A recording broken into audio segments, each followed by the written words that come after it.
नमस्कार। कार्यक्रम सीधा कुरा जनतासँग हेर्नको निमित्त न्यूज 24 टेलिभिजन हेरेर बसिरहनुभएका र इन्टरनेटको माध्यमबाट विश्वभर हामीलाई हेरेर बसिरहनुभएका तमाम दर्शक महानुभावलाई हार्दिक स्वागत गर्दछु। म सम्झना भुजेल। कोरोनाले भेटिहाल्यो भने अब सखा उपचार गर्न सरकारी अस्पताल जाउँ, ज्यानै नरहने डर। निजी अस्पताल जाउँ, घरबार नै नरहने डर। सरकारी अस्पतालमा बेड पाउने गाह्रो, बेड पाए अक्सिजन पाउने साह्रो, अक्सिजन पाए थप उपचार पाउन झनै मुस्किल। निजी अस्पताल जाउँ, खल्ती खलास। यो त्यो औषधि भन्दै बिरामीको गोजीमा यसरी अस्पतालले हात हाल्छन् कि रित्तिन्छ। बेड पनि 5 स्टार होटलमा भन्दा पनि चर्को मूल्यमा निजी अस्पतालहरूमा बिक्री हुन थालेको छ। सामान्य बेडको त कुरै नगरौँ, अहिले निजी अस्पतालहरूले विभिन्न लोभलाग्दो नामले डिलक्स रूम, स्वीट रूम नै खडा गरेर एउटै बेडको प्रतिदिन 50,000 रुपैयाँसम्म संक्रमितबाट भुट्न र लुट्न थालेका छन्। गरिब नेपाली जनता अस्पतालको यो लुट शैली देखेर पशुपतिनाथतर्फ फर्केर भन्न थालेका छन्, हे भगवान, कोरोनाबाट बचाइदेऊ है। हरायो यहाँ दया, माया र मानवता। कता बिलायो सेवाको भावना। हुनेसँग ल्याऊ, तर गरिब नेपाली जनतालाई स्वीट रूम र डिलक्स रूम चाहिएको छैन। गुन्द्री ओछ्याएर भए पनि आनन्द मान्छन् नेपाली जनता उपचार पाउने भए। देशभरको अस्पतालमा तबाह मचिँदा भुइँमै बसेर जीवनको आशमा तडपिरहेका छन् धेरै नेपाली जनता। देशभरका अस्पतालमा बेडको हाहाकार मचिँदा नेपाली जनता कस्तो ठाउँमा बसेर जीवनको भिख मागिरहेका छन् त्यो सबैले देखिसके।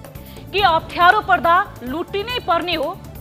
भरे के खाउँ अनि भोलि के खाउँ भन्ने चिन्ताले खाइसकेको नेपाली जनतालाई अब निजी अस्पतालहरूले ठाडै निल्ने भए। ऐया आथा पनि भन्न नदी घाटमा नै पुर्याउने भयो। लौ न सरकार, तिमी छौ भने ठाउँ ठाउँमा तिम्रो उपस्थिति देखाइदेऊ। म छु, नडराऊ भन्दै सरकारले अभिभावकको भूमिका खेल्दै जनतालाई ढाडस मिलाइदेऊ। तर सरकार त जनतालाई दिनुपर्ने खोपको कमिसनमा पो लुडीबुटी खेल्दैछ। लाज शरम छैन सरकारलाई। यस्तै लाज शरम पचेकाहरू अहिले भारतको खोप उत्पादन कम्पनी सेरमसँग लम्पसार परेका छन्। खोप खरिद बापतको 35 करोड कमिसनको चक्करमा सरकारदेखि बिचौलियाहरू लागि परेका छन्। अब कमिसन मिले खोप आउने पक्का छ, कमिसन नमिले नेपाली जनताले खोप नपाउने पनि पक्का छ। 3 करोड नेपाली जनता सरकारतिर आशाको भिख मागेर तडपिरहेका छन्। खोप पाऊँ अनि जीवन बाँच्थ्यो कि भन्ने आशमा। तर सरकार र उसका बिचौलियाहरूलाई जनताको के माया र। भारतले 10 लाख डोज खोप अनुदानमा दिए लगतै नेपालले थप 20 लाख डोज प्रति खोप $4 किन्ने सम्झौता गरेर भुक्तानी समेत गरिसक्यो। जसमध्ये 10 लाख खोप नेपालमा प्रयोग भइसकेको छ भने 10 लाख खोप कहिले आइपुग्ला त्यो अन्योलमा छ। खोप खरिद गरिएको सेरम कम्पनीका नेपाली एजेन्ट कारण खोप खरिद प्रक्रिया घनचक्करमा रुमलिएको छ। सेरमसँग 50 लाख डोज खोप किन्नका लागि स्वास्थ्य सेवा विभागले प्रस्ताव तयार गर्दा गर्दै सेरमका नेपाली एजेन्टहरू 10% कमिसन माग्न मन्त्रालय छिरे। करिब 27 दिन त उनीहरूसँग कुराकानी गर्दैमा बितेको स्वयं स्वास्थ्य मन्त्री हृदय त्रिपाठीले खुलासा गरेका छन्। उनले कमिसन रूपी भूत प्रेत जाग्दा बेहाल भएको राज पनि यसरी खोलेका छन्। स्वास्थ्य मन्त्री त्रिपाठीको यो भनाइ सुन्नुहोस्। सरकारले खरिद गर्ने, पैसा सरकारले पठाउने, प्रयोग सरकारले सबै निशुल्क गर्ने जनतालाई, अनि बीचमा 10% फोकटियाको यो हामी दिँदैनौँ भनेर हामी हटाएका थियौँ। फेरि त्यो भूत प्रेतहरू फेरि जागेर आए अनि फेरि 10%कोले गर्दाखेरि यो झन्डै झन्डै उहाँहरूको क्रियाकलापले गर्दा 3 हप्ताभन्दा बढी गनेर नै भने 27 दिन जति अप्ठ्यारोमा परियो। यो 27 दिन यति क्रुसियल भयो कि भारतमा स्वाट्टै सङ्क्रमणको दर बढ्न थाल्यो र त्यो 50 लाखको चाहिँ खरिद प्रक्रिया अगाडि बढ्न सकेन। दर्शक महानुभाव, नेपालमा बिना सेटिङ र बिना भ्रष्टाचार कुनै पनि काम हुँदैन। त्यो त यो महामारीको समयमा खोपमा भएको सेटिङको दौडधुपले पनि देखाइसकेको छ। यति भनेर आँट गरे मन्त्री महोदयले। तर अब नाम जस्तै हृदय खोलेर नेपाली जनताको पक्षमा हिम्मत गरेर देखाउने बेला आएको छ। किनभने 27 दिन झुलाउन सक्ने बिचौलियाहरूले दबाव र प्रभाव पार्दा मन्त्री भन्दा उपल्लो तहमा पुग्न सक्छन्। त्यसै आँट गरेका होइनन् ती बिचौलियाहरू, अर्थात् तिम्रै शब्दमा भूत प्रेतहरूले। 3 करोड नेपाली जनताले आशा गरेको सुविधामा लात हानेर तर मार्न खोज्नेहरूले जताततै प्रभाव पारेकै छन्। यो सरकारमा लोभीहरूको कुनै कमी छैन। कमिसन भन्ने बित्तिकै रियाल चुहाउनेहरूले नै सकेका हुन् यो देश। बरु मन्त्री त्रिपाठी महोदय स्वयं कतिको पानीमाथि छन् कुनी, जनताले त्यो हिसाब पनि खोज्नेछन् एक दिन। महामारीबाट जनता मारिनु हुँदैन, अप्ठ्यारोमा पर्दा जनतालाई कसैले सुस्न मिल्दैन। सरकारको ताल यस्तै भए पनि तपाईँ हामी जनता भने स्वयं जोगिनुपर्ने अवस्था सिर्जना भएको छ। स्वास्थ्य मापदण्ड पालना गरेर कोरोनामाथि जित हात पारौँ। आउनुहोस् यो सँगै सुरु गरौँ जनताको चासो, गुनासो र प्रश्न सहितको विशेष कार्यक्रम सीधा कुरा जनतासँग।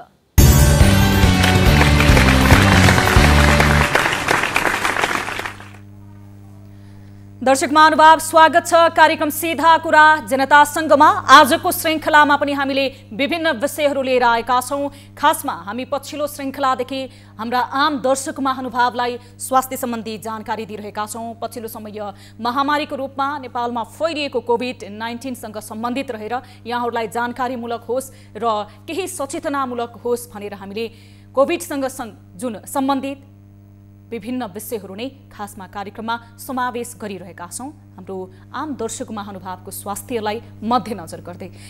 यस सम्बन्धी आज हामीसँग विभिन्न रिपोर्टहरू रहेका छन्। हाम्रा विशेष गरी विभिन्न जिल्लाबाट पठाएका हाम्रा टिभी जर्नलिस्टहरूको सहयोगमा हामीसँग रूपन्देहीमा यति बेला रुवाबासी सुरु भएको छ। खासमा समयमा रूपन्देहीमा यति भारतीय सीमासँग जोडिएको नाकाहरू बन्द गरिएको भए र ती नाकामा चुस्त दुरुस्त रूपमा स्वास्थ्य मापदण्ड र स्वास्थ्य सतर्कता अपनाइएको भएदेखि आज यो हालत हुँदैन थियो कि भनेर रूपन्देहीका स्वास्थ्यकर्मी र सरोकार राख्ने निकायहरूले नै भन्न थालेका छन्।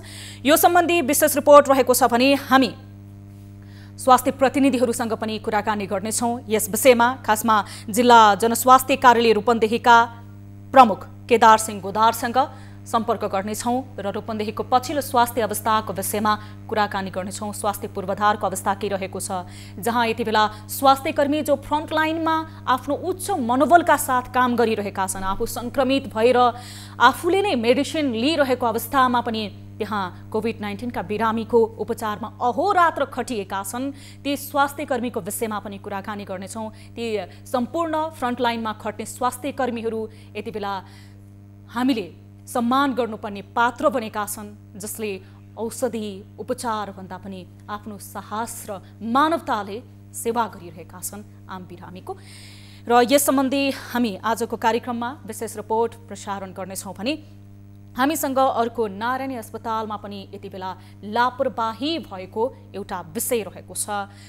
खासमा पछिल्लो समय अस्पतालहरूमा कोभिड पेसेन्टहरूको जुन मात्रामा सङ्ख्या बढिरहेको छ, यो बढिरहँदाखेरि धेरै अस्पतालहरूले भने कमाउने धन्दा र अस्पतालले आफ्नो लापरवाही अमानवीय व्यवहारहरू पनि देखाएको पाइएको छ।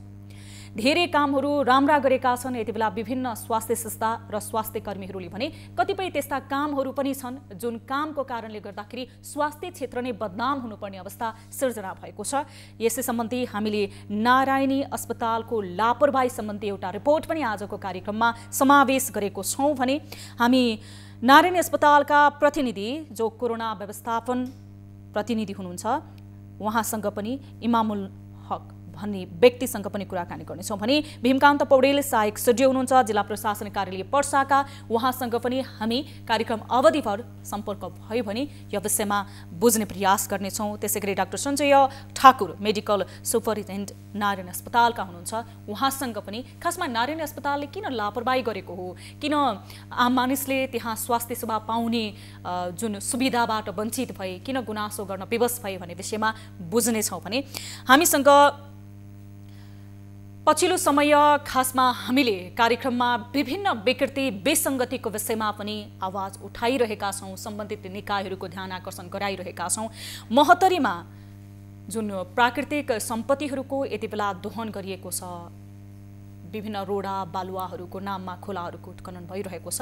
यसै सम्बन्धी एउटा खोला उत्खननको रिपोर्ट पनि रहेको छ महोत्तरीबाट र हामी महोत्तरीका बर्दिवास नगरपालिकाका मेयर विदुर कार्कीसँग पनि यो विषयमा सम्पर्क गरेर कुराकानी गर्ने प्रयास गर्नेछौँ। खोला उत्खननको प्राकृतिक सम्पत्ति दोहनको विषयमा भने अन्य हामीसँग विषय रहेको छ।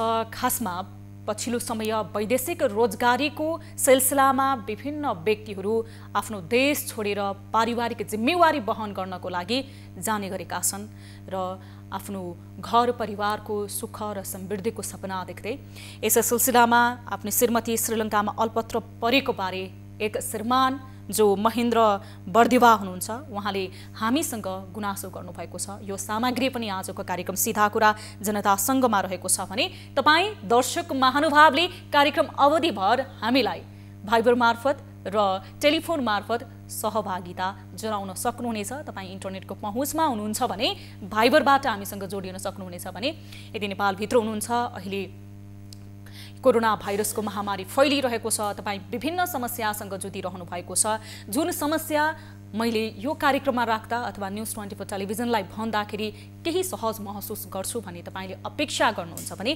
कार्यक्रम अवधिभर तपाईँहरूले हामीसँग सम्पर्क गर्न सक्नुहुनेछ। कार्यक्रमको सुरुवात गर्छु हामीले यसअघि उठाएको विषय ताली र गालीबाट। हामीले यसअघि उठाएको विषय रहेको थियो प्रधानमन्त्री केपी शर्मा ओलीले विश्वासको मत लिने नाममा अर्कै पासा नै फ्यालेका हुन् त भन्ने प्रश्नमा 70.9% अर्थात् 928 जनाले तालीमा र 29.91% अर्थात् 396 जनाले गालीमा आफ्नो अमूल्य मत जाहेर गर्नुभएको छ। अर्थात् अधिकांश दर्शक महानुभावको मतलाई हेर्ने हो भने दलहरूको ओलीले पासा फ्याँकेका हुन् भन्ने पक्षमा मत जाहेर गर्ने हाम्रो दर्शकहरू धेरै रहनु भएको छ। यसको मतलब तालीमा मत जाहेर गर्ने हाम्रा दर्शकहरूको संख्या धेरै रहेको छ। यो मत परिणामलाई आधार मान्ने हो भने ताली र गालीको लागि आजको विषय रहेको छ कोरोना महामारीले जनता त्रसित बनिरहेको समयमा खोपमा पनि कमिसनको चक्कर चल्नु सरकारको लाचारी होइन र हो भन्नेले तालीमा र होइन भन्नेले गालीमा भोट गर्न सक्नुहुनेछ। तपाईले आफ्नो अमूल्य विचार प्रतिक्रिया हाम्रो पात्रोको एप्लिकेसन मार्फत ताली र गालीमा गएर दिन सक्नुहुनेछ, जसको लागि भोटिङ सुरु हुन्छ अबबाट। आम जनसरोकारको विषय र सार्वजनिक महत्त्व राख्ने विषयमा तपाईले आफ्नो विचार प्रतिक्रिया जनाउन सक्नुहुनेछ। तपाईसँग मिल्दो विचारमा जुन ताली र गालीमा गएर हाम्रो पात्रोको एप्लिकेसन मार्फत। अब कार्यक्रममा पहिलो विषयतर्फ यहाँहरूको ध्यान आकर्षण गराउन चाहन्छु। एउटा गल्तीको सजाय कति महँगो बन्छ त्यो अहिले रूपन्देहीवासीले भोगिरहेका छन्। सीमानामा नामको मात्र कडाई गरिँदा रूपन्देहीवासीले जे भोगिरहेका छन् त्यही नियति अहिले तराईका धेरै जिल्लाहरूले मात्र होइन काठमाडौँ उपत्यकाले पनि भोगिरहेको छ। तर बाँकीको भोगाईको दर्द देखेकाहरूलाई रूपन्देहीको रुवावासी पनि उत्तिकै दर्दनाक लागेको छ। संक्रमितहरूको दर यसरी बढिरहेको छ कि अस्पतालले थेग्न सक्ने अवस्था कतै छैन। अस्पतालमा बेड भरिदा संक्रमितहरूको अस्पतालको भुइँमा नै राखेर उपचार भइरहेको छ। यो अभाव र तनावका बीच रूपन्देहीमा संक्रमितको मृत्युदर पनि बढिरहेको छ। केही संक्रमितहरूले अस्पताल चाहँदै ज्यान गुमाउनु परेको छ। जति आवाज उठे पनि सीमानाकामा कडाई नहुनुको परिणाम यही हो। नेपालकै दोस्रो ठूलो नाकाको रूपमा रहेको भैरवा स्थित बेहलिया नाकाबाट दैनिक हजारौं मानिसहरू नेपाल प्रवेश गर्दछन् र यही मानिसहरू निर्बाध रूपमा नेपाल प्रवेश गर्ने कारणले र कमजोर संयन्त्र भएको हेल्थ डेस्कका कारण संक्रमणको सवारमा कुनै रोकटोक नहुनुको सजाय अहिले रूपन्देहीले भोगिरहेको छ। रूपन्देहीबाट हाम्रा टिभी जर्नलिस्ट प्रकाश नेउपानेले पठाएको यो रिपोर्ट हेरौं। बेड नपाएपछि संक्रमितहरूको भुइँमा नै राखेर उपचार गरिँदै यो कारुणिक दृश्य हो रूपन्देहीको भैरवाहा स्थित भीम अस्पतालको। यहाँ बिरामीको चाप थेग्नै नसक्ने अवस्था आएपछि कोरोना भाइरस संक्रमित अस्पतालको पिँढीमै छटपटाइरहेका छन्।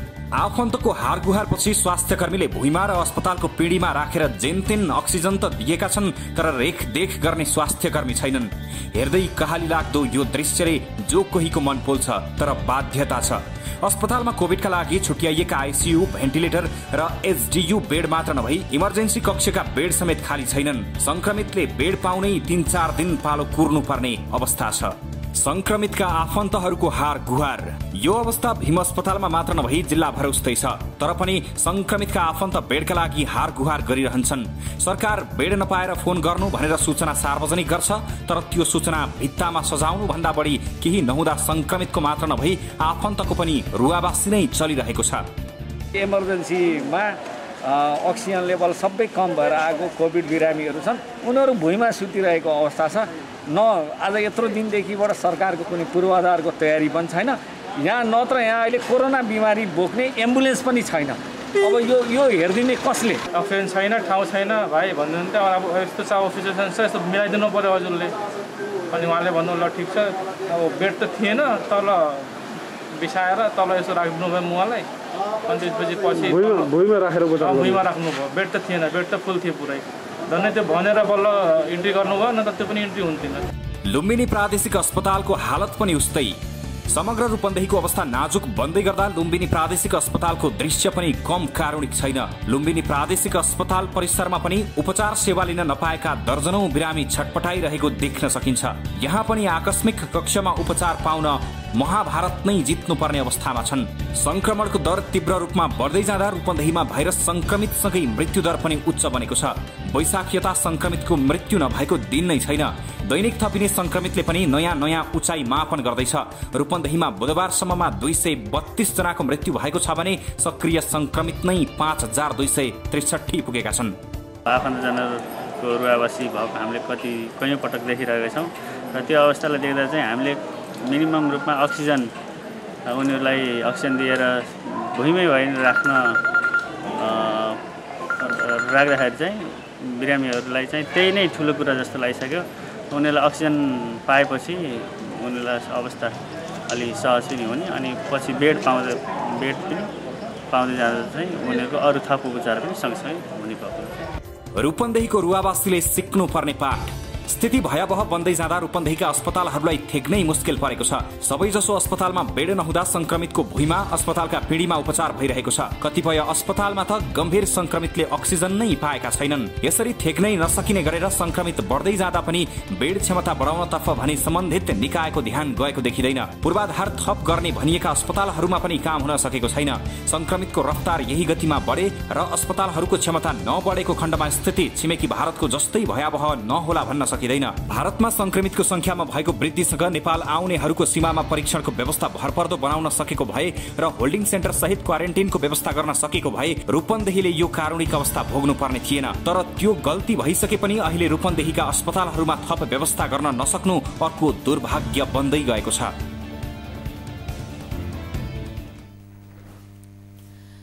दर्शक महानुभाव, रूपन्देहीमा यति बेला अस्पतालहरूमा बेड पाउनु भाग्यमानी बन्नु सरहको अवस्था भएको छ। आफन्तहरूको चित्कार रहेको छ।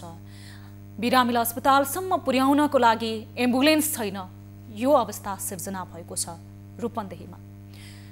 यति बेला हामीसँग जोडिनु भएको छ टेलिफोन सम्पर्कमा रूपन्देहीका प्रमुख जिल्ला अधिकारी। यति बेला हामीसँग रूपन्देही जिल्लाका प्रमुख जिल्ला जनस्वास्थ्य डाक्टर केदार सिंह गोदार हामीसँग जोडिनु भएको छ, जो प्रमुख हुनुहुन्छ जिल्ला जनस्वास्थ्य कार्यालय रूपन्देहीका। हामी उहाँसँग कुराकानी गर्नेछौँ। डाक्टर साहब, स्वागत छ यहाँलाई कार्यक्रम सीधा कुरा जनतासँगमा। नमस्कार, धन्यवाद। अब अहिले हामीले रूपन्देहीको समग्र यति बेला स्वास्थ्य संस्थामा देखिएको त्यो कारुणिक दृश्य सहितको रिपोर्ट प्रसारण गर्यौं कि एम्बुलेन्स पाएका छैनन् बिरामीहरूले। आफन्तहरूको एकदमै चित्कार रहेको छ। अस्पतालमा एउटा बेड पाउनु पनि भाग्यलाई यति बेला साथ दिएको भाग्यले गर्दा पाएको भन्नुपर्ने अवस्था रहेको छ। वास्तविक अवस्था यही हो अथवा तपाईँ एक स्वास्थ्य कर्मी हुनुहुन्छ, सम्बन्धित व्यक्ति हुनुहुन्छ, यो भन्दा फरक छ?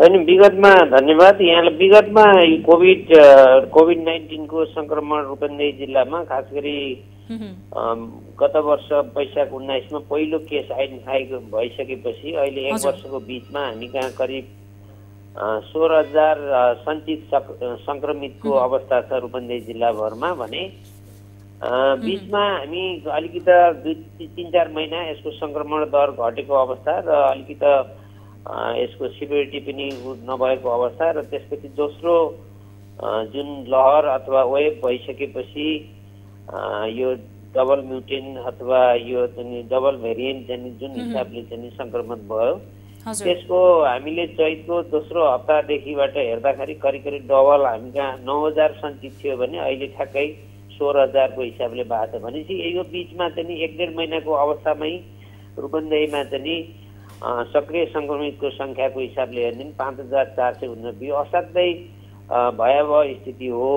तर तथापि यसले चाहिँ निको हुने दर पनि बढिरहेको, यसको बढ्दै गइरहेको अवस्था पनि छ र यहाँले अघि भने जस्तै यो एउटा चाहिँ दुईटा कुराहरू हाम्रो अनुमान थियो। खास गरी स्वास्थ्य क्षेत्रमा हामीले स्वास्थ्य कार्यालयको नियमित यसको रिपोर्टिङको हिसाबले, किनभने 16वटा पालिकामा केही न केही संक्रमण थियो। एउटा चाहिँ विगतमा हामीले सचेत पनि बनाउँदै आइरहेका थियौँ र त्यसपछि यो खुला नाका जुन हिसाबले चाहिँ सीमा नाकाको हिसाबले दोस्रो जुन वीरगञ्जको केरेश्वरी हाम्रो बेलैया नाकाको जुन हिसाबले चाहिँ पछि इन्डियामा दोस्रो लहरले चाहिँ जुन हिसाबले आयो नि।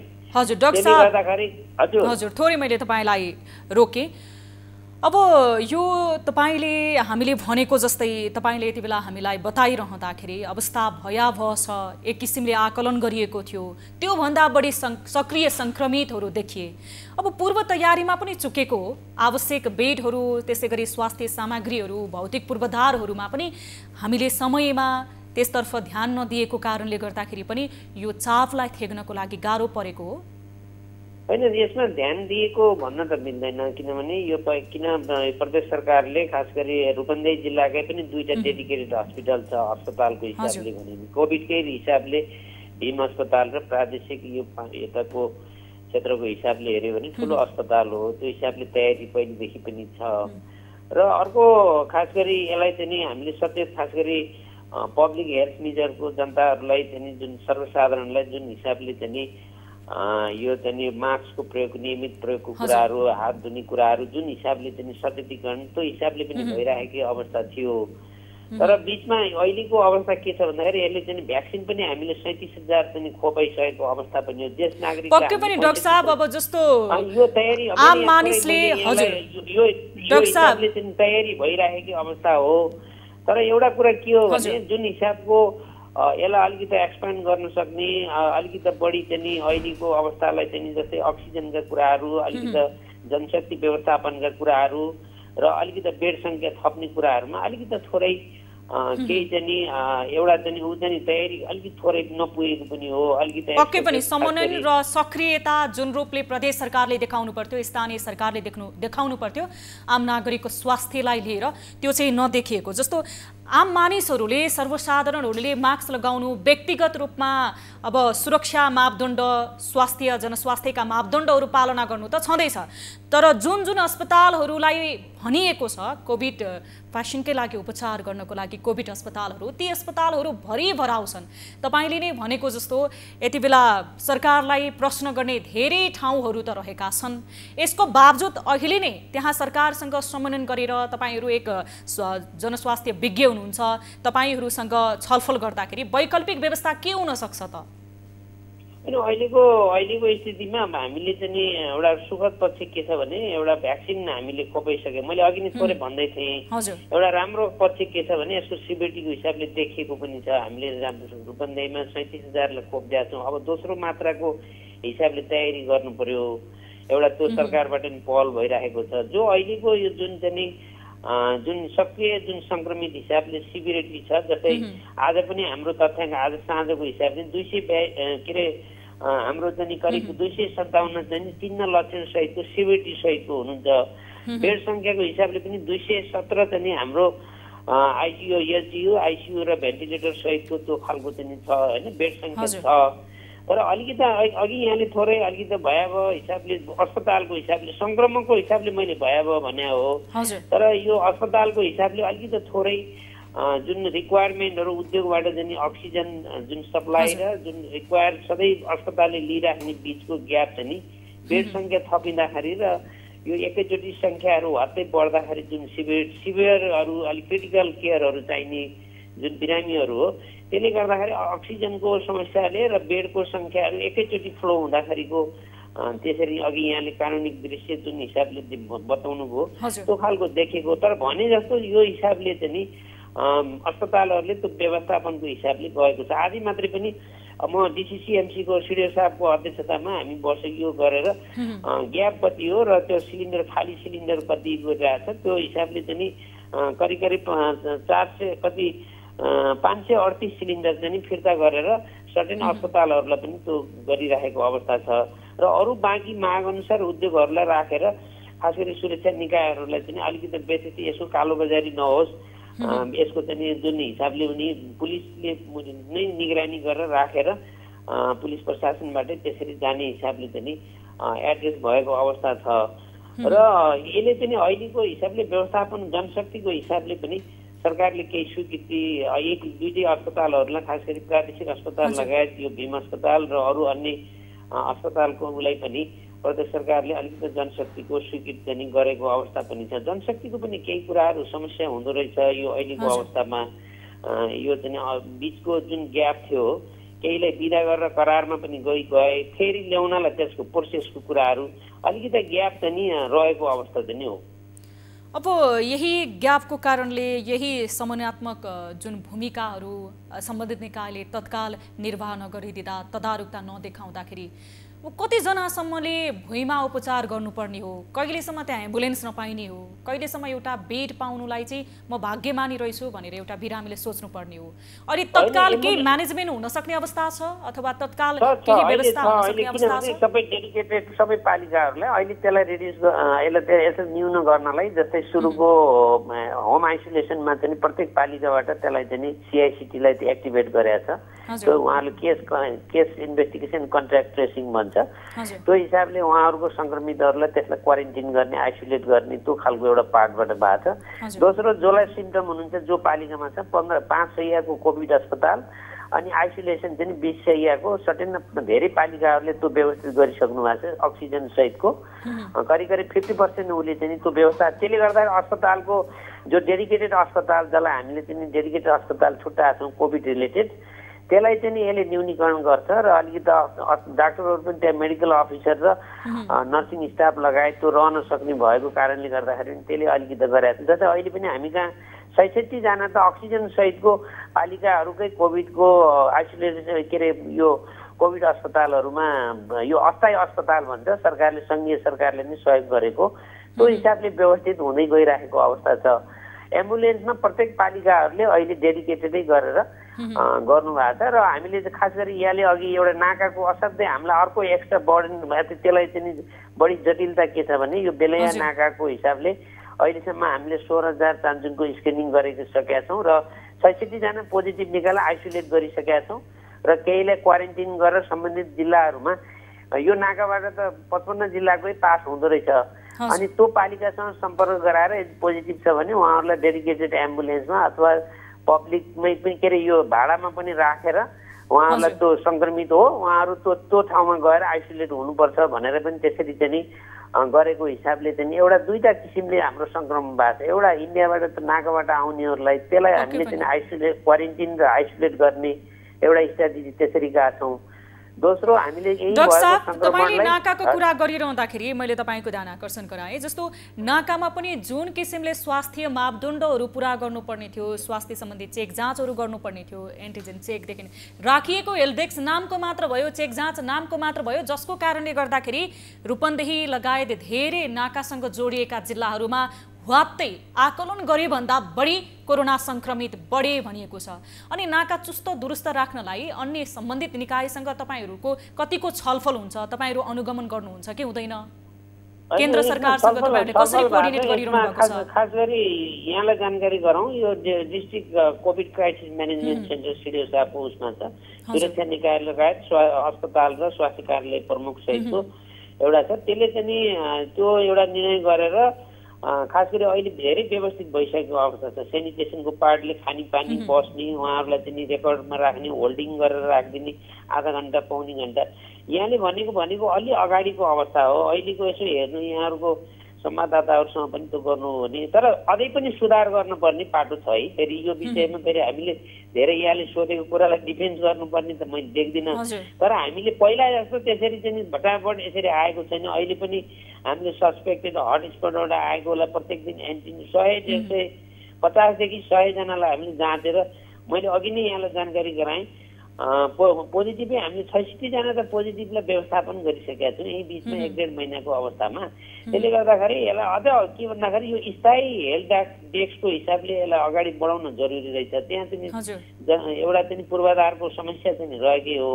अहिले यो विषय फेरि आर्मीमा गएको छ। आर्मीले प्रत्येक नाकाहरूमा होल्डिङ सेन्टरको हिसाबले व्यवस्थित गरेर जानुपर्छ। सरकारले त्यो हिसाबले फोकस गरेको अवस्था। हजुर डाक्टर साहब, अब अन्तमा तपाईलाई मैले सोधेँ, अब यसरी दिनानुदिन संक्रमितहरूको, त्यसमा पनि सक्रिय संक्रमितहरूको संख्या बढिरहँदाखेरि आइसियु बेड, भेन्टिलेटर, त्यसै गरी अक्सिजनकै अभाव भएको तपाईँ स्वयंले पनि स्वीकारिरहनु भएको छ। अब कहिलेसम्म बिरामीको भुइँमा उपचार गर्ने, अथवा कहिलेसम्म एउटा बिरामी आफ्नो देशमा पनि सरकार नै नभएको, सम्बन्धित निकाय नै नभएको त्यो किसिमको महसुस गरेर एम्बुलेन्सको लागि तडपिनु पर्ने, अस्पतालसम्म पुग्नको लागि तडपिनु पर्ने र त्यसैको कारणले मृत्युवरण गर्नुपर्ने अवस्था रहेको छ। र तत्काल अब तपाईहरूले यसलाई जे जस्तो छ त्यही अवस्थामा पारदर्शी रूपले यसलाई व्यवस्थापन गर्नको लागि चाहिँ के गर्न सकिन्छ अन्तमा? एउटा अघि नै यहाँलाई निवेदन गरेँ मैले, एउटा सबभन्दा अझै व्यवस्थित हामीले जुन हेल्थ डेस्क छ नाकाबाट जुन इन्डियाबाट धेरै प्रेसर छ अहिले पनि त्यहाँको चाहिँ एउटा अङ्कगणितीय हिसाबले चाहिँ त्यो संक्रमण फैलिएको र मृत्युको हिसाबले पनि त्यो हिसाबले अवस्था छ। हामीले व्यवस्थित गरिरहेछौँ त्यो एउटा पाटो। एउटा यो क्वारेन्टिनलाई चाहिँ क्वारेन्टिन गर्नलाई स्ट्रिक्टली हामीले 10 दिनको क्वारेन्टिन, 10 दिनको आइसोलेसनलाई स्ट्रिक्टली चाहिँ पालन गराउने र त्यो खास गरी स्थानीय तहलाई दिएको छ। एउटा यहाँले अघि भयावह गर्नलाई सरकारले मात्रै नथेको एउटा कार्यविधि पनि आदेश पनि छ सरकारले। खास गरी 16-1500 भन्दा मुनिको स्थानीय तहले कुनै पनि प्राइभेट अस्पतालसँग कन्ट्र्याक्ट गरेर त्यहाँ चाहिँ राख्न सकिने, अहिलेको जसरी यो भुइँमा कुरा गर्नुभयो नि, त्यो स्थानीय तहले नै एउटा प्राइभेट अस्पतालसँग पनि कन्ट्र्याक्ट गरेर गर्ने चाहिँ त्यसको शोध भर्ना अथवा पैसा पनि दिन सकिने भन्ने एउटा त्यो एउटा राम्रो खालको छ। त्यसलाई व्यवस्थित गर्न जरुरी छ। प्रदेश सरकारले पनि 200 भन्दा तलको अस्पतालहरूसँग जुन निजी अस्पताल छन् त्यहाँसँगको यो सरकारी अस्पतालसँग मात्रै भर नपरिकन निजी क्षेत्रहरूलाई पनि कोभिडसँग चाहिँ कन्भर्ट गराएर त्यो खालको एउटा व्यवस्थित गर्ने उपचारको पाटोमा त्यो छ।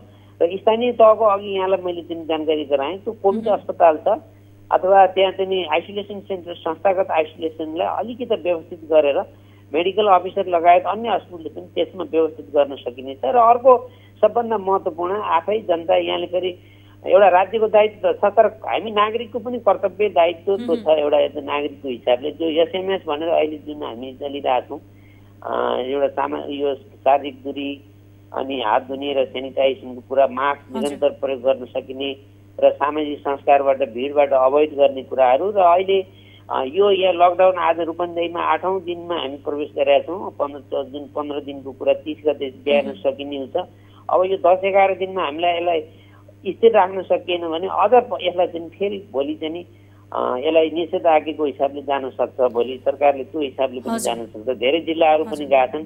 त्यसकारण नागरिकको पनि हामी सबै नागरिकको पनि त्यो दायित्व छ। एउटा सरकारको अघि यहाँले भने त्यो हिसाबले मैले अघि भनेको विषयको हो।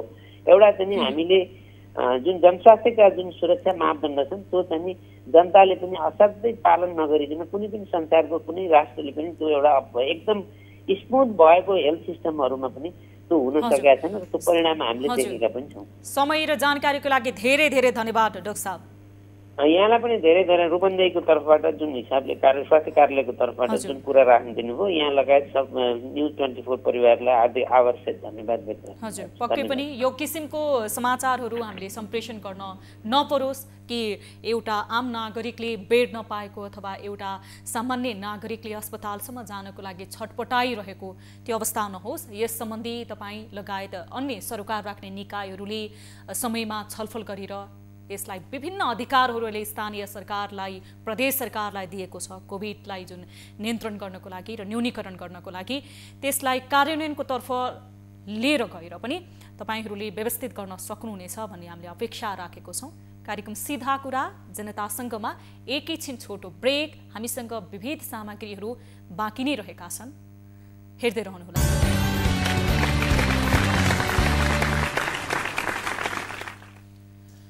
ब्रेकपछि स्वागत छ दर्शक महानुभाव। कार्यक्रम सीधा कुरा जनतासँगमा आज हामीले कोरोनासँग सम्बन्धित रहेर विभिन्न जानकारीमूलक र तपाईँ आम दर्शकलाई सचेतनामूलक विषयहरू समावेश गरिरहेका छौँ र सम्बन्धित निकायको पनि ध्यान आकर्षण गराइरहेका छौँ। यसैसँग सम्बन्धित अर्को एउटा विषय रहेको छ हटस्पट बन्दै गएको वर्षामा अस्पतालहरूको लापरवाही चरम रूपले बढिरहँदा सङ्क्रमितले उपचार पाउन छोडेका छन्। हरेक दिन 5 जनासम्म संक्रमितको मृत्यु हुन थालेपछि स्थिति भयावह हुने सङ्केत देखिएको छ। भारतसँगको खुल्ला सिमानाका भएको र निर्वाध रूपमा आउजाउ भइरहने वीरगञ्ज सबैभन्दा बढी शिकार बन्नुको कारण पनि हो। अस्पतालहरूमा देखिएको व्यवस्थापनको कमजोरीले संक्रमितसँगै आफन्तहरू पनि आँतिएका छन्। पहिला बेड अभाव भएर एकै ठाउँमा 3 जना संक्रमितको समेत राखेर उपचार हुँदै आएको नारायणी अस्पतालमा बेड क्षमता व्यवस्थापन गरे पनि चिकित्सक तथा नर्सहरूको व्यवस्थापन गर्न नसक्दा उपचार अभावमा संक्रमितहरूको मृत्यु बढ्दो छ। उपचारको क्रममा ड्युटीमा खटिएका चिकित्सकहरूले आफ्नो निगरानीमा राखेर औषधि नचलाउनु, हेरचाह नगर्नु, समयमा अक्सिजन नचढाउनु जस्ता कार्यले गर्दा संक्रमितहरूको मृत्यु हुने गरेको आरोप आफन्तहरूको छ। वीरगञ्जबाट हाम्रा टिभी जर्नलिस्ट हरिशंकर शर्माले पठाएको रिपोर्ट हेरौँ। संक्रमितको संख्यासँगै मृत्युदर पनि बढ्दो। वर्षा जिल्लामा दिन प्रतिदिन कोरोना संक्रमितहरूको संख्यामा वृद्धि भएसँगै मृत्युदर पनि अग्रस्थानमा छ। पर्सा स्थित विभिन्न अस्पतालमा उपचारार्थ कोरोना संक्रमितहरूको धमाधम मृत्यु हुन थालेपछि पर्सावासीमा त्रास छाएको छ। नारायणी अस्पतालमा मात्रै दैनिक 2 देखि 5 जना कोरोना संक्रमितहरूको मृत्यु हुन थालेपछि पर्साको अवस्था अहिले भयावह स्थितिमा पुगेको हो। उपचारमा चरम लापरवाही भयो संक्रमितका आफन्त। यस अवस्थामा कोरोना संक्रमितहरूको उपचारमा हेलचेक नै भएको कारण कोरोना संक्रमितहरूको मृत्यु भइरहेको तथ्य बाहिरिएको छ।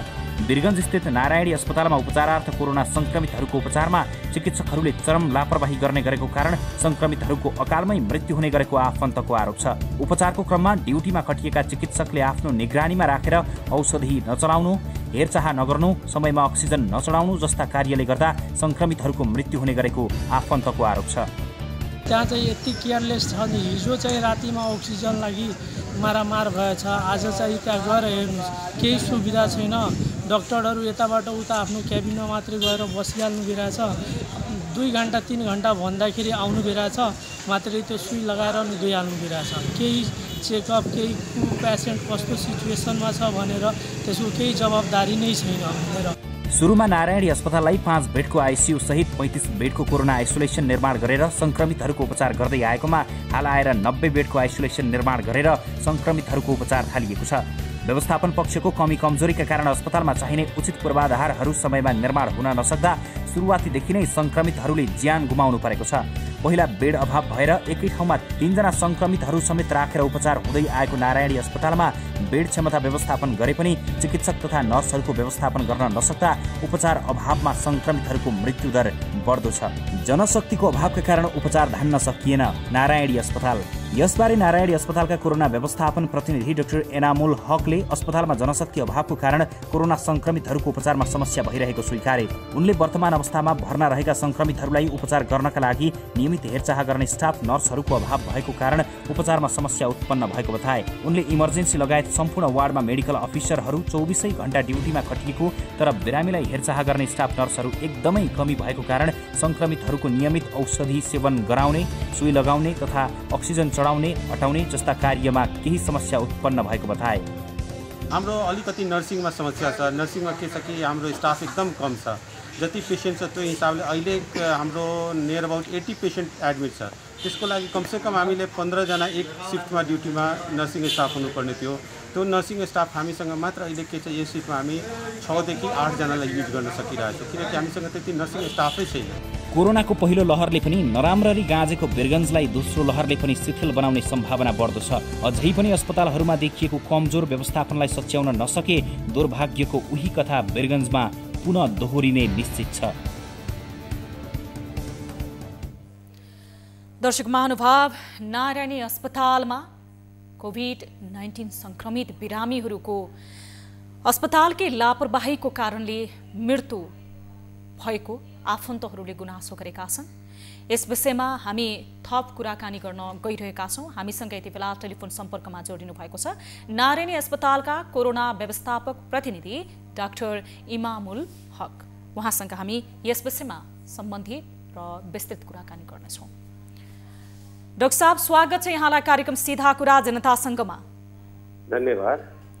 अब यति बेला नारायणी अस्पताल जहाँ कोभिड संक्रमितहरूको उपचार गराइरहेको छ, तपाईहरू फ्रन्टलाइनमा खटेर काम गर्नुभएको छ, त्यसको लागि तपाईहरू धन्यवादको पात्र पनि हुनुहुन्छ। तर यही समयमा त्यही अस्पतालमा संक्रमितहरूले उपचार नै नपाएर मृत्यु भएको आफन्तले गुनासो गरेका छन्, किन होला? यस्तो छ कि हाम्रो क्यापेसिटी जाने के भन्नु कि सिम्पल हस्पिटलमा जो है 150 बेडको जतिको थियो, त्यो हाम्रो दरबन्दी पनि त्यति नै थियो। तर हामीले अहिले जुन सेवा दिइरहेछौँ कोभिडको लागि, यो सिम्पल भन्दा पनि एक आइसियू लेभलको हामीले सेवा दिइरहेछौँ। आइसियू लेभलको सेवा दिनुको लागि हामीले सबै पेसेन्टहरू सिरियस छ, त्यसले गर्दा हाम्रो स्टाफ पनि बढी चाहिन्छ। त्यतिले मात्र पनि डक्टरहरू पनि बढी चाहिन्छ, रिसोर्स पनि बढी चाहिन्छ। हामीले के गरिरहेछौँ कि कुनै पनि बिरामी जो होइन रोडमा नमरोस्, हाम्रो यहाँ आओस्, हामीले अक्सिजन दियो, भेन्टिलेटर जरुरी छ भने भेन्टिलेटर पनि दियो। तर के छ कि हाम्रो एउटा समस्या आफ्नै छ कि हामीसँग स्टाफ एकदम कम छ। पक्कै पनि अब तपाईँले भनेअनुसार संक्रमितले उपचार पाउन नसक्नुको मुख्य कारण र संक्रमित मृत्युको मुखमा पुग्नुको कारण भनेको चाहिँ व्यवस्थापकको पनि कमजोरी रह्यो र जनशक्तिको पनि अभाव रह्यो, होइन? होइन, व्यवस्थापनमा हामी जुन छ त हामीले जति स्टाफ छ हामीले पुरै स्टाफलाई मोबिलाइज गरेको छौँ। त्यति मात्र कोरोनालाई मात्रै इलाज दिइरहेको छैन, हामीले जेनरल सर्भिस पनि कन्टिन्यू गरेको छौँ सँगैसँगै। हामीले भनेको यस्तो हाम्रो चाहिँ नि पुरै लोड छ हाम्रो माथि कि हाम्रो पुरै स्टाफ दिन रात काम गरेको छ। जुन हाम्रो 6-6 घन्टामा पहिले स्टाफ काम गर्थ्यो ड्युटी सिफ्ट, अहिले सबैजनाले 12-12 घन्टाको सिफ्ट काम गरिरहेको छ। अब काम पनि गरिरहनु भएको छ, व्यवस्थापन पनि सबै कर्मचारीहरूलाई गरिरहेको छ, स्वास्थ्य कर्मीहरू खटिरहनु भएको छ भने पछाडि त्यसरी न जनशक्तिको अभाव देखियो न व्यवस्थापकको अभाव देखियो भने कारण चाहिँ के हो त संक्रमितको मृत्यु हुनुको? हजुर, यो समस्या सिर्जना हुनुको कारण चाहिँ के हो त? आफन्तले मेरो बिरामीको अस्पतालको लापरवाहीले मृत्यु भयो।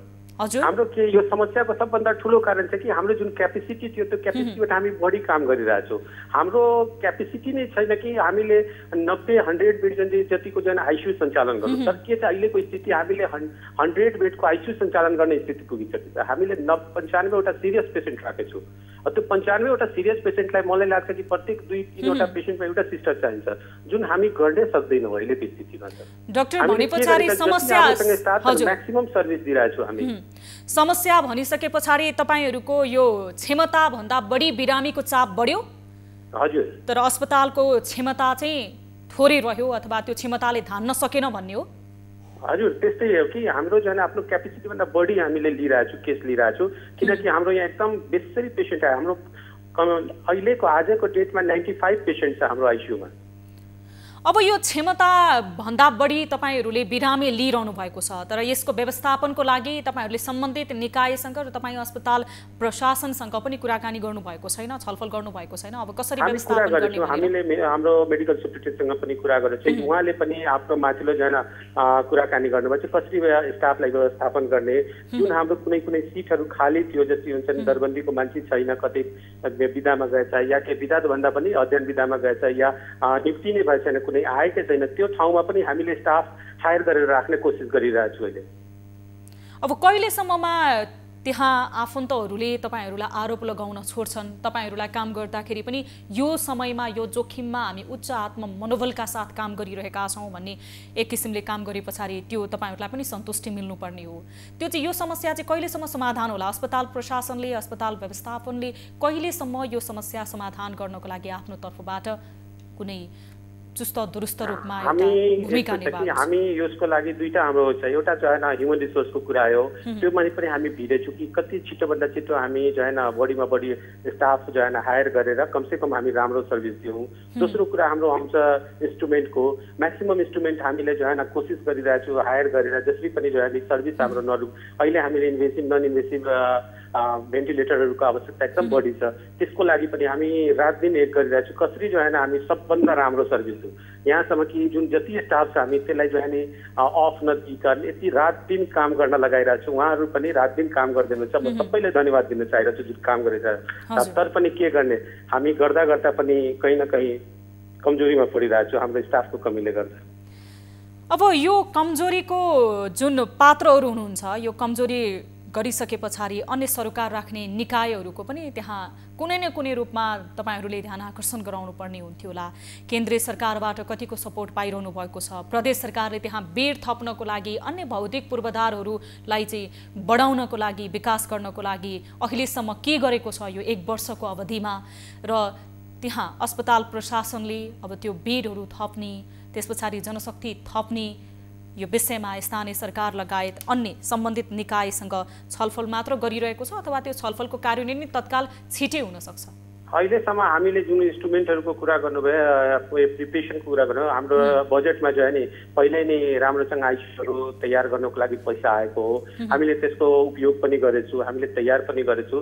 जुन दोस्रो हाम्रो ह्युमन रिसोर्सको कुरा आइरहेको छ त्यो हामीले कतैबाट अहिलेसम्म सपोर्ट पाएको छैन। अहिले पनि गभर्मेन्टबाट त्यहाँ सिट थप्नेहरू केही भएको छैन। हामीले यहाँ मागहरू गरेर प्रदेश सरकारसँग पनि माग गरिरहेको छौँ कि तपाईँहरू चाहिँ जुन फेरिमा स्टाफहरू छ, जुन भनौँ न काम त्यहाँ त्यति छैन, हामीलाई बढी काम छ त्यो स्टाफको, सकेसम्म हामीलाई मोबिलाइज गरेर दिउँ। त्यस्तै हाम्रो स्थानीय सरकारले पनि यहाँ नगरपालिकासँग पनि हामी कुरा गरिरहेको छौँ। यहाँसम्म कि अदर नगरपालिकाहरू पर्सामा छ त्यससँग पनि हामीले सहकार गरिरहेको छौँ कि तपाईँहरूले जुन स्टाफ त्यति काम छैन हामीलाई दिनु, हामी युज गर्छौँ। अहिले हामीलाई एकदम आवश्यकता छ स्टाफको, हामीले गरिरहेको छौँ। केही स्टाफ पाए पनि छु। हजुर, हस्। समय र जानकारीको लागि धेरै धेरै धन्यवाद डाक्टर साहब। यति बेला हामीसँग जोडिनु भएको थियो कोरोना व्यवस्थापन प्रतिनिधि जो नारायणी अस्पतालको हुनुहुन्थ्यो डाक्टर इनामुल हक।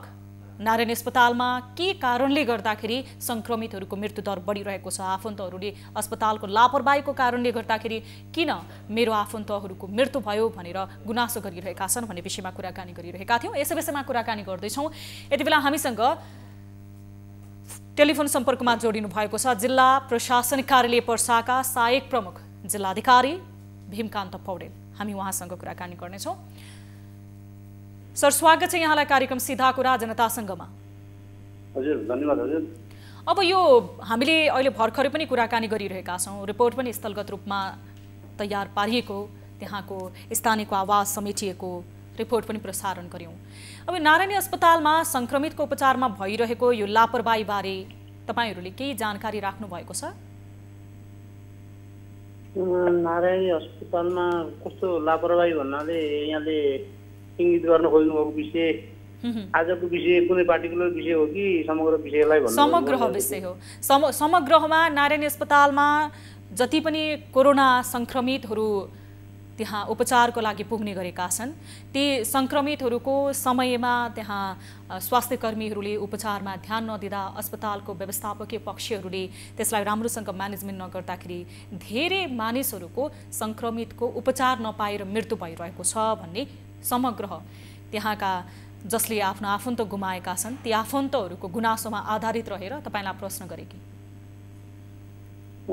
त्यस्तो भने जस्तो त्यस्तो लापरवाही भन्ने हामी यहाँ त्यस्तो रिपोर्ट त त्यस्तो छैन। हामीले आज पनि धेरै हस्पिटलहरूमा घुमेका थियौँ। नारायणी अस्पतालमा पनि अब यो स्वाभाविकले चाप चाहिँ अब बिरामी संक्रमितहरूको चाप बढेको छ।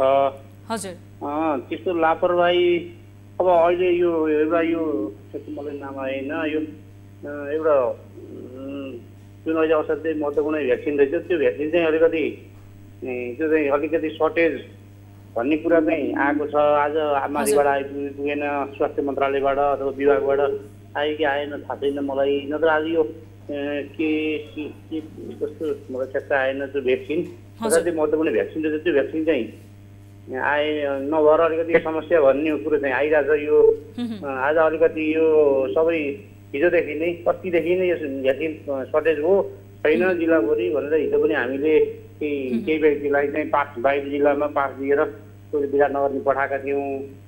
अब नारायणी अस्पतालमा त्यस्तो ऊ हेर्न अलिकति चाप चाहिँ बढेको हुनाले त्यहाँ अब बढी चाहिँ किन चाप बढ्यो भन्ने चाहिँ यो एन्टिजेन चेक गर्ने अरूमा नगर्ने र बढी सुरुमा चाहिँ एन्टिजेन चेक गर्न चाहिँ हामीले अब भन्सार नाका लगायत सबै ठाउँबाट चाहिँ पहिला सुरुमा त्यहीँ पठाउने गर्ने। त्यो कारणले गर्दाखेरि चाहिँ अलिकति चाप बढेको हो त्यहाँ। तर चाहिँ त्यस्तो लापरवाही भनेर त्यस्तो खालको केसहरू त आएको छैन। हजुर अब तपाईँहरूको जानकारीमा नआएको पनि हुनसक्छ आफन्तहरूको त्यो जुन एउटा पीडा, तर तपाईँहरू माध्यम पनि हुनुहुन्छ, केन्द्र सरकार र स्थानीय सरकारसँग जोडिने एउटा प्रशासन पनि हुनुहुन्छ, त्यसको प्रतिनिधित्व गरेर बसिरहनु भएको छ। अब नारायणी यति बेला जटिल अवस्थामा जुधिरहेको छ। हुन त देशभरि नै कोरोना सङ्क्रमणले गाँजेको अवस्था छ, त्यसमा पनि नारायणीमा अब क्षमताभन्दा बढी सङ्क्रमितहरूको उपचार गर्नुपर्ने, जनशक्तिहरूको अभाव, त्यसै गरी अन्य भौतिक सेवा र सुविधाहरूको अभावबाट पनि जुधिरहेको छ। यसलाई व्यवस्थापन गर्नको लागि तपाईहरूले चाहिँ कुनै कदम, कुनै छलफलमा आफ्नो महत्त्वपूर्ण विचार अथवा सम्बन्धित सरकार राख्ने निकायहरूलाई ध्यान आकर्षण गराउन चाहिँ कस्तो भूमिका निर्वाह गरिरहनु भएको छ? यो हिजो मात्रै पनि छलफल भएको थियो। जस्तो अलिकति स्टाफको कमी भएको कारणले समस्या भयो भन्ने कुरा उठेको थियो। अनि हामीले चाहिँ अन्य पालिकामा भएका स्वास्थ्य क्षेत्रमा काम गर्ने कर्मचारीहरूलाई झिकाउँ भनेर हामीले त्यहाँ फाइल पनि मागेर उहाँहरूलाई पत्र बनाउनु। हामीले चाहिँ सिधो साहबले हिजो नै म तुरन्त सही गरेर पठाउँछु।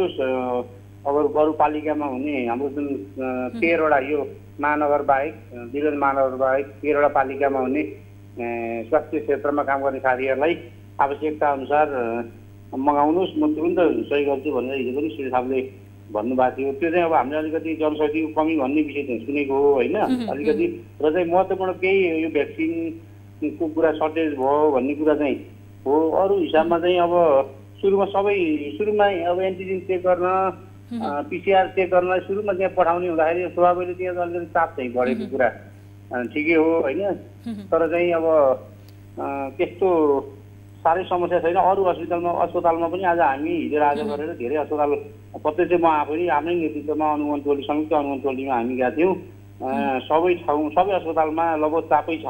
हजुर, अब भीम सर, अब यति बेला सङ्क्रमितहरूको दर बढिरहेको छ, धेरै मानिसहरूले बेड नपाएर आफूले मृत्युको मुखमा पुग्नु परेको छ भने धेरै आफन्तहरू यति बेला चित्कार गरिरहेका छन्। यो अवस्थामा पनि स्थानीय सरकारसँग छलफलमै अड्किरहनु पर्ने अथवा यो त समय ढल्किसकेको अवस्था होइन, यो बेलामा त केही न केही निचोड निक्लिनुपर्ने, केही न केही निष्कर्ष निक्लिनुपर्ने हो नि त वैकल्पिक व्यवस्थाको लागि। यस्तो छ, भुइँमै पनि त्यस्तो छैन। हामीले म प्रत्यक्ष रूपमा आफै पनि घुमेको हुनाले मलाई धेरै मलाई महसुस गरेको छु, हेरेका छौँ हामीले। आज पनि हामी 3-4 अस्पतालमा आज गएको, हिजो हामी 3-4वटामा हेऱ्यौँ, सबैमा गएका छौँ। के भने यो चाहिँ अलिकति कतिपय अस्पतालले चाहिँ अलिकति बिरामी आउने बित्तिकै यो त्यही कोभिडकै बिरामी हो भनेर सिधै पठाउने गरेको प्राइभेट हस्पिटलहरूले भन्ने कुरा नि त्यहाँ हामीले सुन्यौँ। अनि चाहिँ अलिकति अझै पनि धेरै सफल भएको थियो। अब यो सुरुमा सबै उसले चाहिँ एन्टिजेन चेक गर्न सबै अस्पताललाई अधिकार दिनु पर्यो, भन्नु पर्यो र चाहिँ उहाँहरूले चेक गरेर त्यसपछि पोजिटिभ देखियो भने चाहिँ यो कोभिडकै बिरामी हो भन्ने हिसाबले उपचारमा थाल्नु पर्यो भन्ने हामीले आज महसुस पनि गरेर त्यो कुरा अफिसमा पनि सिधै सबलाई भन्ने हिसाबले त्यो टिमले त्यो निष्कर्ष निकालेर आएको। त्यसले गर्दाखेरि चाहिँ एउटै अस्पतालमा खालि नारायणीमा मात्रै सबै पठाउँदाखेरि चाहिँ अलिकति चाप बढी हो। अनि त्यहाँको रिपोर्ट पर्खिँदाखेरि अलिकति समय लाग्ने हो भन्ने हिसाबले अलिकति चापको कुरा आएको हो। तर अरू समग्र हेर्दाखेरि त्यस्तो यहाँले भने जस्तो बेडै नभएको मान्छे जताततै गरेको अवस्था चाहिँ छैन। हामी आफैसँगै धेरै टोली घुमेका छौँ, त्यस्तो अवस्था होइन। सुरुमा अलिकति सबैले केही पठाउँदाखेरि थोरै चाप चाहिँ परेको हो। तर त्यस्तो लापरवाही भनेर अथवा त्यसरी वास्तै नगरेको त्यस्तो चाहिँ होइन हजुर। हामीले मौखिक रूपमा पनि कति फोनमा पनि हामीले सम्बोधन गरेका छौँ। आजै बिहान पनि एकजनालाई हामीले यसरी तराई हस्पिटलबाट नारायणीमै बेड खाली भयो भनेर तुरुन्त पठाउनु भनेर पनि गरेका हामीले धेरै टेलिफोनबाटै संवाद गरेर पनि हामीले समाधान गर्ने कुराहरू गरेका छौँ। अब चाप चाहिँ परेकै छ हजुर समग्रमा प्रयास हस्पिटलमा। हस्, समय र जानकारीको लागि धेरै धेरै धन्यवाद।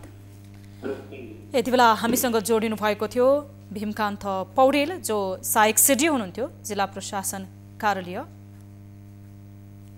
पर्साबाट हामीसँग जोडिनु भएको थियो र यति बेला नारायणी अस्पतालमा कोभिड संक्रमित बिरामीहरूको चाप बढिरहेको खासमा समग्र जिल्लामा नै र त्यसको चापलाई व्यवस्थापन गर्नको लागि हम्मे परेको र वैकल्पिक व्यवस्थाको लागि स्थानीय सरकार र सम्बन्धित अन्य सरोकार राख्ने निकायसँग पनि कुराकानी भइरहेको भनेर उहाँले बताउनु भएको छ हामीलाई।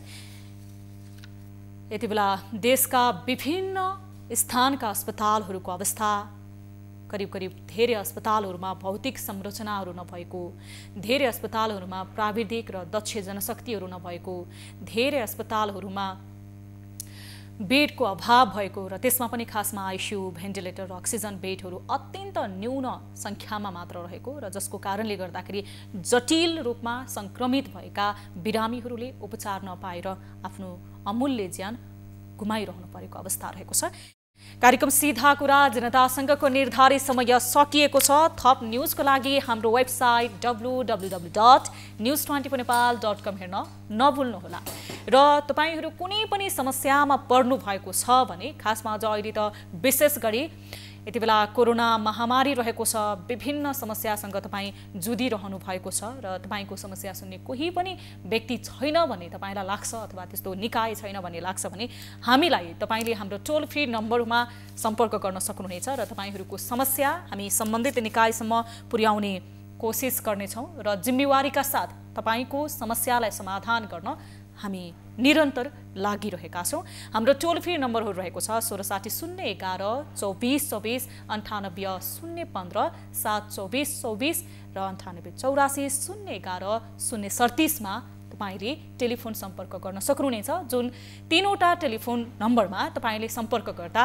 पैसा लाग्ने छैन। यो निशुल्क नम्बर 24 घण्टा तपाईहरूको लागि, तपाईहरूको समस्या सुन्नको लागि खुला रहेको छ। यस्तै भाइबर र व्हाट्सएपबाट तपाईहरू देश तथा विदेशमा हुनुहुन्छ, इन्टरनेटको पहुँचमा हुनुहुन्छ भने हाम्रो अफिसियल फेसबुक पेज र युट्युब मार्फत पनि आफ्नो समस्या हामीसम्म पुर्याउनको लागि सक्नुहुनेछ। आजको लागि कार्यक्रम सीधा कुरा जनतासँगबाट म सम्झना भुजेल बिदा माग्दछु। हेर्दै रहनुहोला न्युज 24 टेलिभिजन। सुरक्षा मापदण्डलाई पूरा गर्नुहोस्, स्वास्थ्य मापदण्ड तपाईले सदा पूरा गरेर बस्नुहोस् र यो कोभिड-19 लाई निर्मूल पार्नको लागि आफूले सहयोग गर्नुहोस्। नमस्ते।